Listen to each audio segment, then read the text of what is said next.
Depois de falar sobre as origens do Walt Disney, este é oficialmente o primeiro vídeo da minha série especial que vai cobrir todos os 58 filmes animados da Walt Disney Animation Studios.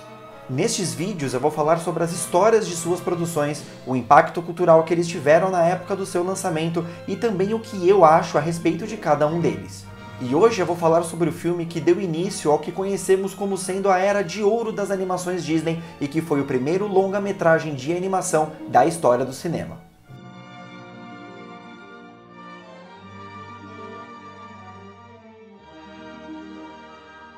No começo dos anos 30, finalmente o Walt Disney podia falar que o estúdio dele era uma empresa bem-sucedida e que eles produziam curtas animados de muito sucesso. Ele percebeu que para a empresa dele continuar crescendo, ele precisava diversificar os seus negócios. E percebeu também que o formato de curtas-metragens deixava eles um pouco limitados em relação ao tipo de história que eles podiam contar. Foi então, em 1934, que ele junta toda a sua equipe do estúdio e anuncia que ele teve a ideia de produzir um longa-metragem de animação baseado no famoso conto de fadas da Branca de Neve e os Sete Anões. Essa era uma ideia muito ousada porque até então nunca havia sido feito na história um longa-metragem totalmente animado. Mas o Walt conseguiu convencer a equipe dele inteira depois de ensinar para eles como ele imaginava que o filme seria. Então o projeto entrou em produção e a notícia de que eles estavam produzindo um longa-metragem totalmente animado começou a se espalhar ali em Hollywood. E os grandes executivos e praticamente todas as pessoas envolvidas na indústria do cinema na época duvidaram que essa era realmente uma boa ideia e apelidaram o projeto como Disney's Folly, alguma coisa como a grande tolice do Disney. O que se comentava era que ninguém teria paciência para ficar mais de 1 hora vendo um desenho animado, que aquele formato era perfeito para um curta de 6 minutos, mas que muito tempo assistindo a uma animação seria monótono e que a claridade machucaria os olhos das pessoas. Isso começou a preocupar o irmão do Walt, o Roy, que cuidava de todas as finanças do estúdio, e também a esposa dele, a Lillian. E os dois tentaram convencer ele a desistir desse projeto porque ele era muito arriscado. Mas o Walt era muito teimoso. Ele era uma pessoa que quando tinha uma ideia que ele acreditava, ninguém conseguia convencer ele do contrário. Até pra guerra ele foi com 16 anos de idade, depois que falaram que ele não podia. E essa empolgação do Walt inspirava toda a equipe do estúdio. E juntos, eles criaram os storyboards que definiram qual seria a estrutura que o filme ia ter, e então eles conseguiram também fechar o orçamento da produção, que ficou previsto em $250 mil, que era um valor 10 vezes maior do que eles estavam acostumados a gastar num episódio de Silly Symphony. O Walt queria criar para o filme uma personalidade própria, para que ele não ficasse parecendo só um episódio longo do Silly Symphony. Então ele decidiu seguir um estilo de animação bastante realista para todos os personagens humanos. Esse compromisso com a realidade era algo muito novo para os animadores.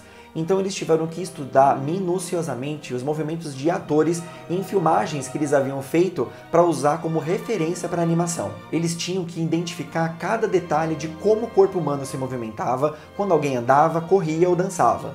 Só que isso não se aplicava para os anões. Como eles eram a fonte de comédia da história do filme, o visual deles podia ser mais cartunesco, sem compromisso com a realidade. Então você vai perceber que os traços deles são bem mais exagerados. Os olhos, os narizes são grandes e eles têm 4 dedos em cada mão. Mas apesar de serem cartunescos nos seus visuais, o Walt queria que cada um deles tivesse uma personalidade bem definida e que fossem facilmente identificáveis entre si. E foi criada então as personalidades dos anões como a gente conhece hoje: Zangado, Mestre, Dengoso, Soneca, Atim, Feliz e Dunga.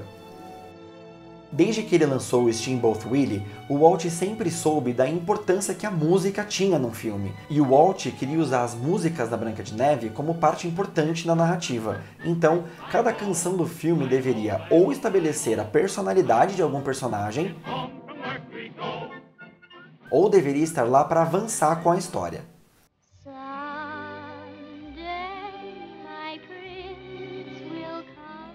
Todas as músicas do filme, assim como os diálogos dos personagens, tiveram que ser compostos, escritos e gravados antes da animação sequer começar. Então, pelos próximos 2 anos, eles seguiram com os animadores criando as cenas que eles já tinham definido nos storyboards e o filme começou a ganhar um corpo mais bem definido. O Walt sempre queria tirar o melhor da sua equipe. Ele pagava para os animadores $5 extras por cada piada que eles criassem envolvendo os anões. E isso gerou uma quantidade enorme de material para eles usarem, mais material do que seria possível encaixar dentro de um filme só. Ele teve que tomar a decisão, então, de cortar cenas inteiras, algumas inclusive que já estavam com seu processo de animação bastante adiantado para poder manter um ritmo ágil do filme.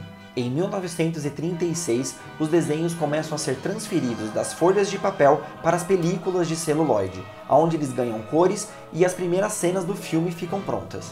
Quando a produção do filme já estava bastante adiantada, foi criado dentro do estúdio um método novo de filmar os desenhos, que era a câmera multiplano. Essa técnica dava profundidade para os cenários, com várias camadas de desenhos posicionadas em diferentes distâncias da câmera. O Walt ficou tão impressionado com o resultado que ele quis refazer totalmente cenas inteiras do filme que já estavam prontas só para poder usar essa técnica nelas.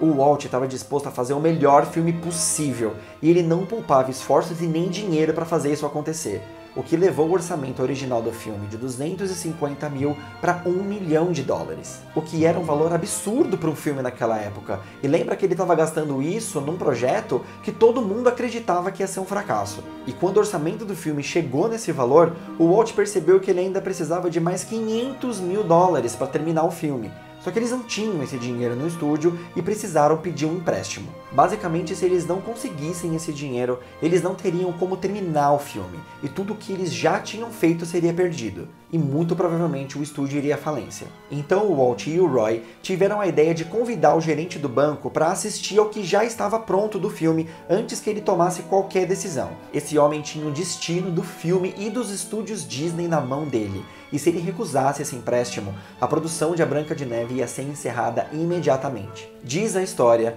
que quando a exibição terminou, o cara saiu da sala, virou pro Walt e pro Roy e falou assim: "Só me fala o quanto vocês precisam para terminar que a gente empresta, porque esse filme vai ser um sucesso." E depois de 3 anos em produção, eles concluem o filme a tempo da sua pré-estreia, marcada para o dia 21 de dezembro de 1937. A pré-estreia estava lotada. Todo mundo que era importante em Hollywood naquela época estava lá para ver o filme. Inclusive, aqueles que falaram que aquele era o maior erro que o Walt Disney podia estar cometendo.